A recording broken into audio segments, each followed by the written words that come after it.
but we can't always see the shore that we're swimming to, which on the one hand exasperates the pain and difficulty, right? The more it goes on, the more you start to wonder, is this going to be just how life is now? Like I can't see beyond it. Maybe you're there. But on the other hand, not knowing increases the need for trust. If you think about it, if you knew it and it was long, you'd be tempted to give up. It would crush you. And if you knew and it was short, you'd be tempted to just grit it out in your own strength, wouldn't you? Not knowing means you have to trust. You have to run to the rock every single day. Have you been wondering, as we're going through Samuel, what the time lapse is on all this part of David's life? We don't actually get a detailed timeline during these chapters. He's on the run. Here's what we do know, though. We know he was roughly 15 years old when Samuel privately anointed him as king.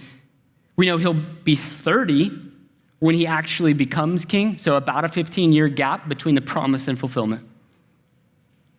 Now, there's some definite time in between this moment of Samuel anointing him and the David and Goliath episode. And then there's some definite time after David and Goliath. He's fighting battles and victorious before Saul gets jealous. And we know then there's some time after Saul gets jealous where he's marrying his daughter Michal with bride price and back and forth with Jonathan, and then he's on the run escaping his house, going to Nob. Like we remember some of all of this before he actually flees for good in chapter 20, okay? So how long is he actually then on the run? I think a good estimate is somewhere more than 8 and less than 12. We're talking years, y'all. This was not a difficult week, a hard month, a season to just suck it up. You remember how long COVID felt? Imagine 8 COVIDs unrelenting. At this point, David's deep into it. You start to forget what life was like before it. You know what I'm talking about?